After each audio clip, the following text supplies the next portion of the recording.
Perjanjian Renville adalah perjanjian yang dilakukan oleh Belanda dan Indonesia yang hasilnya ditandatangani di Indonesia tanggal 17 Januari 1948 di geladak USS Renville yang merupakan kapal perang Amerika yang berlabuh di Pelabuhan Tanjung Priuk, Jakarta Utara. Perundingan Renville secara resmi dimulai pada tanggal 8 Desember 1947. Delegasi Indonesia dipimpin oleh Amir Syarifuddin, sedangkan delegasi Belanda dipimpin oleh R. Abdul Qadir Wijaya Atmojo, yang merupakan orang Indonesia yang memihak Belanda. Dengan berbagai pertimbangan, akhirnya Indonesia menyetujui isi perundingan Renville yang terdiri atas 3 hal. Yang pertama, persetujuan tentang gencatan senjata yang antara lain diterimanya garis demarkasi Van Mook. Yang kedua, dasar-dasar politik Renville yang berisi tentang kesediaan kedua pihak untuk menyelesaikan pertikaiannya dengan cara damai.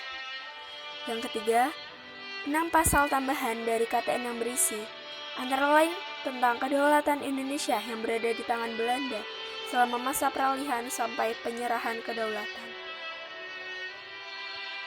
Sebagai konsekuensi ditandatanganinya perjanjian Renville, wilayah RI semakin sempit dikarenakan diterimanya garis demarkasi Van Mook.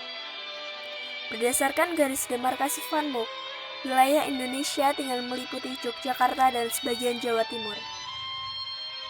Dampak lainnya adalah anggota TNI yang masih berada di daerah-daerah yang dikuasai Belanda harus ditarik masuk ke wilayah RI di sekitar Yogyakarta. Sebagai contoh, pasukan yang harus ditarik dipindahkan ke wilayah RI sebanyak 35.000 orang. Peristiwa ini dikenal dengan peristiwa hijrah dan dimulai pada tanggal 1 Februari 1948. Pada mulanya, para pejuang TNI yang berada di pos atau perjuangan itu tidak mau ditarik mundur ke wilayah RI atas dasar garis Van Mook itu. Mereka berpandangan bahwa mereka tidak kalah perang dan tidak perlu dievakuasi. Tampillah Sudirman dengan kepiawaiannya mendekati para anggota TNI itu dengan menegaskan bahwa kita, TNI dan para pejuang bangsa, tidak kalah perang.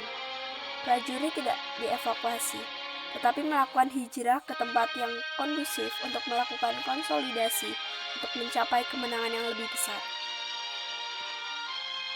Isi perjanjian Renville mendapat tantangan sehingga muncul mosi tidak percaya terhadap kabinet Amir Syarifuddin. Dan pada tanggal 23 Januari 1948, Amir menyerahkan kembali mandatnya kepada Presiden. Dengan demikian, perjanjian Renville menimbulkan permasalahan baru, yaitu pembentukan pemerintahan peralihan yang tidak sesuai dengan yang terdapat dalam perjanjian Linggarjati.